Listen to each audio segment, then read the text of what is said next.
Hello, everyone. Welcome back to the Prep Podcast. You guys are listening to episode 3, and let me tell you, this one is going to be a really, really awesome one. If you don't know me, my name is Taylor Kaplan. I'm the producer / director / host of the series, and today we are talking to somebody who is one of my close friends who I've met through the prep, and she is just a phenomenal person inside and out. She's so talented and just the sweetest person alive, so you guys are really gonna love hearing her talk. She's so down to earth, even though she's accomplished so much. And let me give you a hint before we start. You may have recognized her on the very popular series, The Voice. So, without further ado, I'm going to introduce you all to Keilah Grace. Hey, everybody. Hello, Keilah. Welcome. Hi, thank you for having me. Of course. Okay, so Keilah is a prep student. How long have you been a prep student for? Actually less than a year, I think. Less than a year. Yeah, brand new. Which is crazy. It feels like she's been here forever. But also, Keilah joined a few months ago. She actually started very early as she joined as a student as a prep intern. Mm-hmm. So she's doing lots of fun intern stuff. Yep. Amazing. Okay. So Keilah, you have a very interesting journey, and I think you have some unique things that you've done, and I think it's very interesting. So do you want to tell us kind of how you got started, how old you were, what you were doing, and then how you ended up as the Keilah Grace we know today? Yeah, of course. So I've always just loved music, really, is what got me into the industry. I've been writing and singing since I was 8. Like, I grew up in a musical household, so it's just always been a thing in my house and in my life. So I want to be like a singer-songwriter like Taylor Swift, you know, that kind of vibe. We love her. We love her. And so my parents were very supportive, and they actually helped me get into a talent agency because, you know, all the Disney girls who go from like being actors to like launching their music careers, that's kind of the thing that we were thinking about. I love that. So, yes. Yeah. So 4 years ago, I joined with Take 3 Talent. I know that you're with Take 3 too. Take 3 fam. Cool. Yeah. I love it.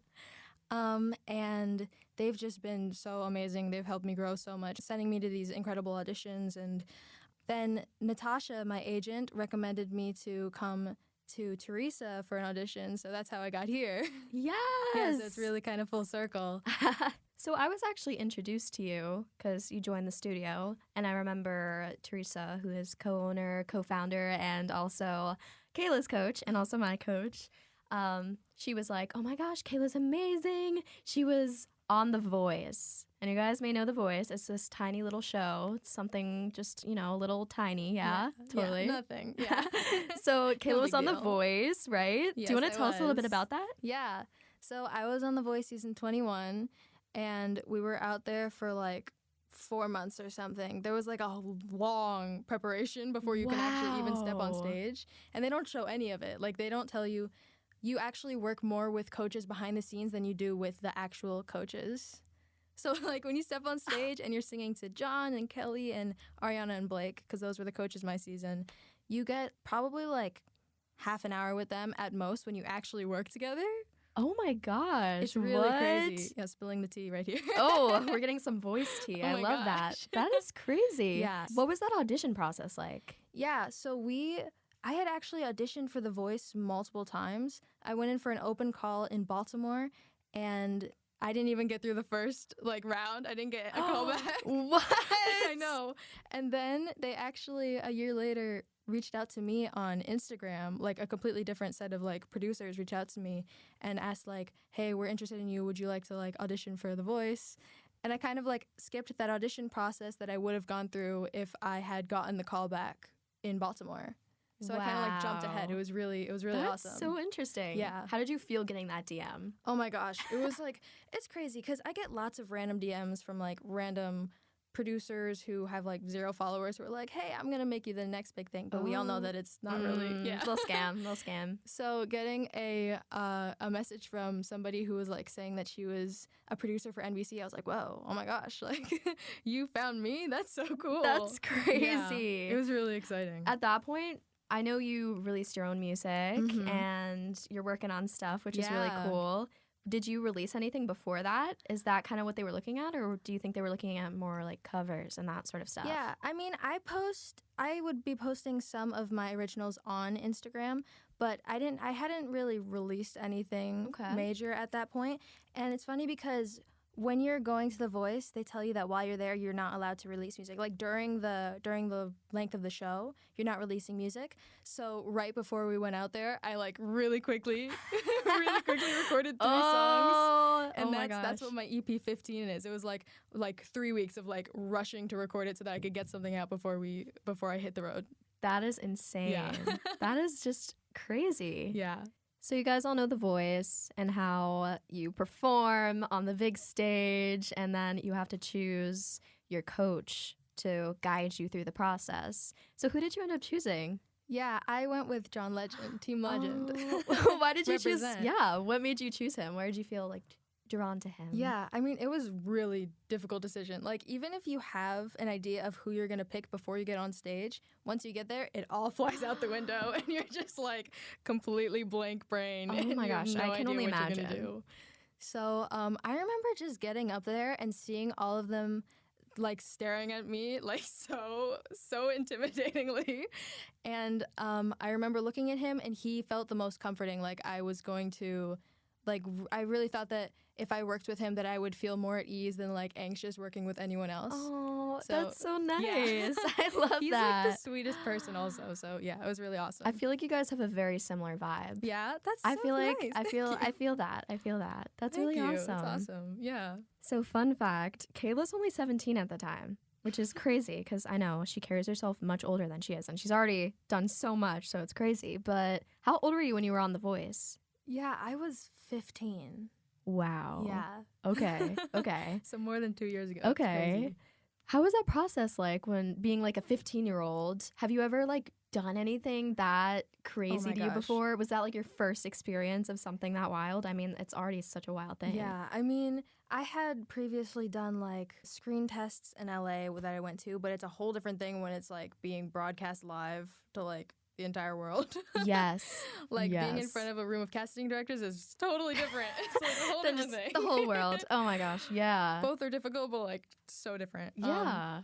So I mean, being so young, you're surrounded by like there's people auditioning of every age. Like we're all staying in a hotel together for however long, and there was a 13-year-old all the way up to like 50-year-olds. Wow. And we're all just like doing the same thing. And it's crazy because when you're going through that together with like all of these random people, it's like summer camp. Like you bond really fast because you're all going through like the same like craziness at the same time. Got you. So I made some like really awesome friends while I was out there. Oh. And they don't show any of it on the actual show, but we had so much time behind the scenes, like hanging out. We would walk to the park and like play around in the park and like sing together. And it was like the best. That's it was amazing. So fun.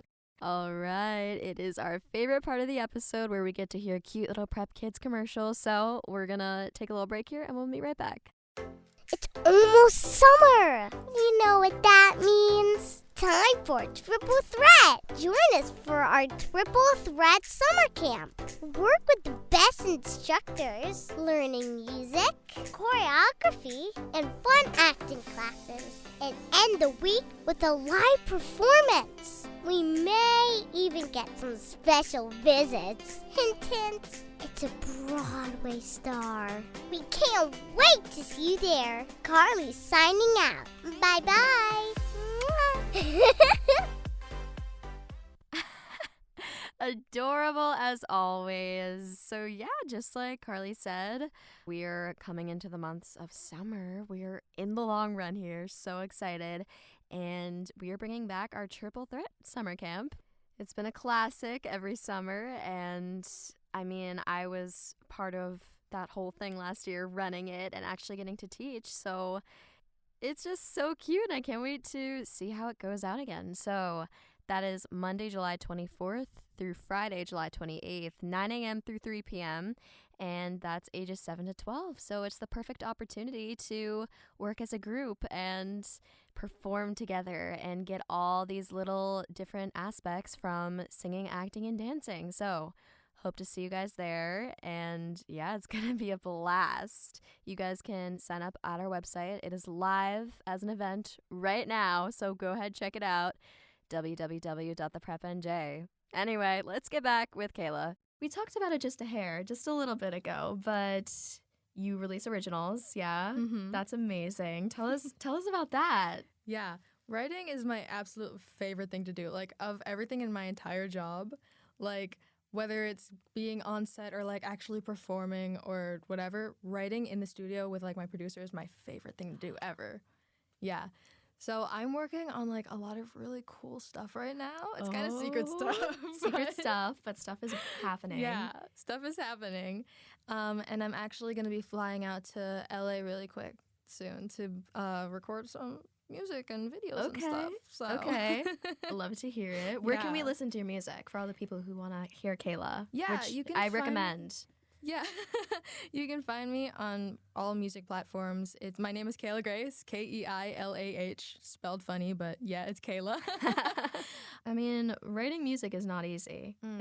It is not an easy thing. How does that process go for you? Do you feel like it comes easy to you? What motivates you to kind of get these lyrics and put together these gorgeous songs, which you guys all have to listen to? Thank you. Oh my gosh. Yeah, I mean, writing has always kind of come easy to me because it's kind of just like my way of expressing myself. Like, if other people would journal or, like, I don't know what else, but, like, if other people would journal, I would just sit down in my room and pick up my guitar and write a song. So anything that I've ever felt, like anyone I've ever liked, or anytime I've been sad or, like, really inspired or something, I just kind of write it down and it turns into a song. And I don't even mean to. Like, I was counting yesterday, and last year I wrote close to 300 songs. You guys can't see my face right now, but my jaw's on the floor. Oh my God.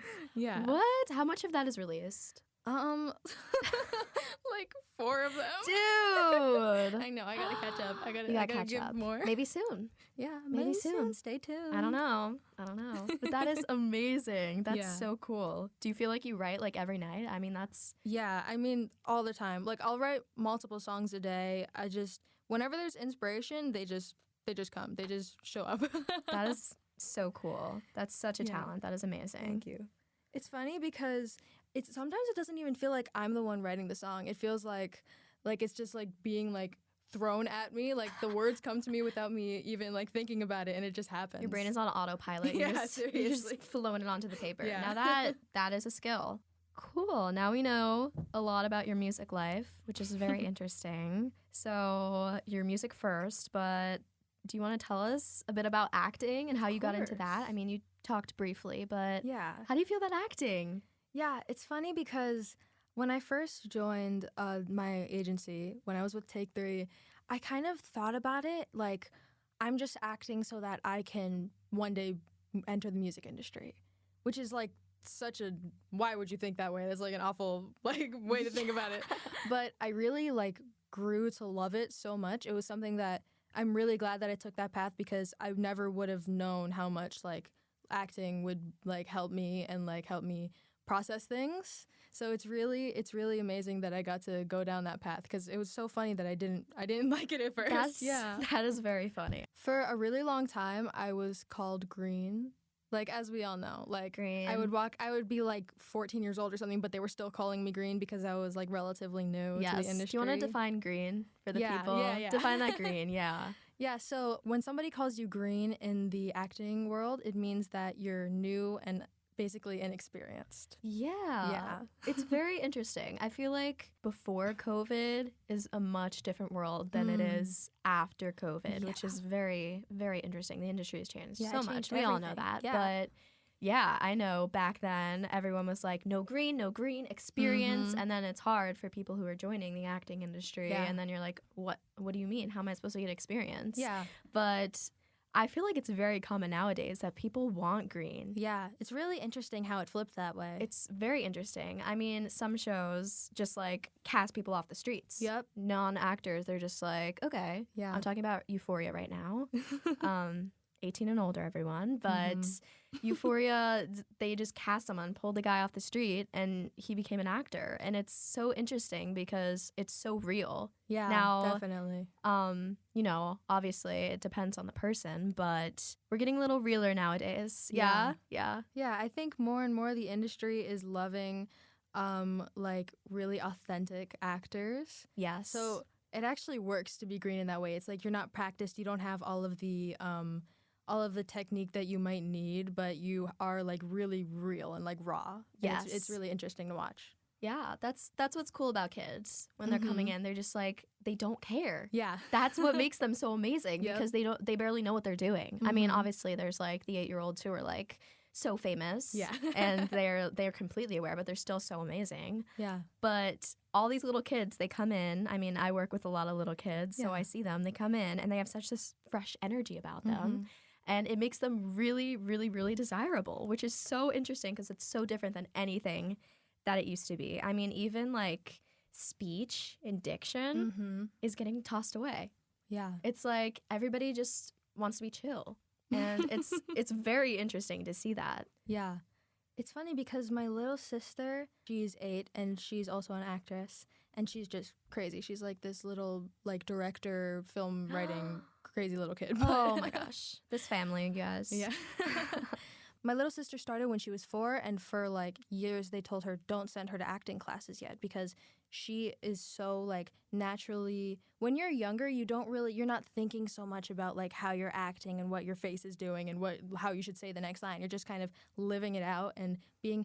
Kids are like really fun and interactive when it comes to acting, and I think that's because they have like all of that energy that you kind of like you get too much in your head when you get older. Exactly. Yeah. Exactly. And that you notice that watching back your own tapes or like seeing it in other people, you can tell when they're like, oh my gosh, I have to do this, Yeah. or you're just trying too hard. I mean, a lot of the time, shout out Teresa, she's just like, stop trying. You're trying too hard. And I'm like, I know I am. Yeah. It's like, it's very funny, but it's really such an awesome tool that these little kids have that they just do not care. Yeah. I mean, I aspire to be that, you know? That's what we're working towards, but you know. Childlike faith. Yes. Yeah. You and I both, we're stuck in this funny little age that's called the too old to play young and too young to play our age. Yeah. So it's very interesting. I would say maybe 14-year-olds, if they're still like young looking, they can get away with it. But it's like the 14 through 17 phase for the where most part, you just get nothing. Yeah, it's that high school age where these kids are just like, oh, no auditions. No auditions at all. I mean, there's some, but there's this funny thing where they want over 18 to play younger. And you guys have seen it on TV a lot. Show. Every show, you notice the 30-year-olds playing 15, and then you're like, It's just normalized at this point. It really is. It's not that great to look at sometimes, but you know, especially because of COVID, we're going to bring up the C word again. Budgeting is going towards COVID protocols right now. And I mean, it's like testing every day and testing for a guardian too, and also tutoring for kids. Yep. It costs a lot of money. It adds up. And when projects only have this budget to work off of, they don't want to pay for another extra person if they do not have to. Yeah. So that's where we have the older people playing our age. And, you know, it sucks for us, but there's a way to get around this. I mean, obviously there's mature content that is incorporated that we cannot play until we are actually 18 because, you know, it works that way. But for some projects, there's this thing called the chess piece. The chess piece. So, Keilah, do you want to talk about the chess piece a little bit? Yeah, of course. Let's hear it. Yeah. So I am actually going to be taking the chess piece next month. Yeah. We are going together. Yes, we are. And the chess piece will make me legal 18 and it'll actually graduate me out of high school so that when it comes to child labor laws, these production companies don't have to deal with somebody younger than 18 and paying all of those expenses that come along with it. Exactly. No guardian needed anymore. No tutoring. No certain amount of hours that you can only work.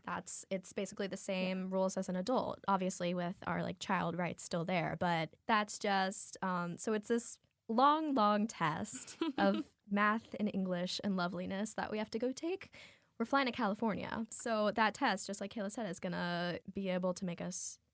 going to consider us as legal 18. Technically in the state of California, does not work in our states, but it works in the industry. Yeah. So that is the purpose. Hollywood. Yeah. That is the purpose. And it's just going to open so many doors. So many doors. Yeah. We're already going to get more auditions. Yep. It's going to be good. We're going to be able to be normal people again. You just got to get ready to like deal with all of those self-tapes that are going to come flooding in. Oh, yes. So for anyone stuck in this very sad age of being an actor, sign up for that CHESP. Yeah. You have to be at least 16 or finished a full year of your sophomore year. You know how it works. You know, obviously we have to spend a trip to Florida. No, California. But it's okay. I want to go to Cali. I think that's really cool. Nice. It's nice to It's make really the trip. cool. Yeah. I would rather that. I don't like virtual tests anyway. But anyway, if you guys are in that age, sign up for that CHESP. It's really, really, really important to have. Highly recommend. Even if you may not book something off of it, you're still getting out there to those casting directors, and they will keep their eye on you. Yeah. Especially because you have that CHESP, they can cast you, or they'll wait till you're 18 for something that's, not right for you yet. It's really good to get out there. It's really good to have that. And also, you get to go to California. Yeah. So have fun with that. Yeah, absolutely. So I like to end off with a little word of inspiration. Okay. Anything that you have to say to the people watching, whether it's young or old or anybody interested in the music industry or the acting industry or both. What do you feel like you want to say to everybody? Yeah, I think that I just want to inspire people to like be unapologetically themselves, because especially when it comes to the industry and people paying attention to you, they really want to see like who you are. That's what makes you interesting and special and sets you apart from everything else. So like if you're trying to blend in and become like the rest of everybody else auditioning or everybody else singing and performing, then you're going to get lost. So the way that you really stand out is by like truly being yourself. Like it's as easy as that. I love that. Yeah. That is really awesome. All right. Thank you so much, Keilah. I feel like we covered a lot of things, and it's very inspiring. Honestly, your whole journey is so inspiring. And I'm sure everybody watching and everybody, including me, are so excited to see all the amazing things that you do that you have not already done. Not that there's a lot, but just kidding. Yeah. Thank you all so much for listening in. Special thanks to Keilah for joining us. Thank you for having we appreciate me. you. All right, and here I am to tell you guys your very frequent reminder of every episode to stay tuned to what's coming. Our next episode is going to be a really cool one. We have a composer and a songwriter on our next episode. So for you aspiring songwriters, I would definitely check it out. So get excited about that. And our socials are PrepPodcast all across the board. You can find us on Instagram and on many podcast services. So once again, thank you all for tuning in, and we will see you on the next one. Thank you, Keilah. See ya. Bye.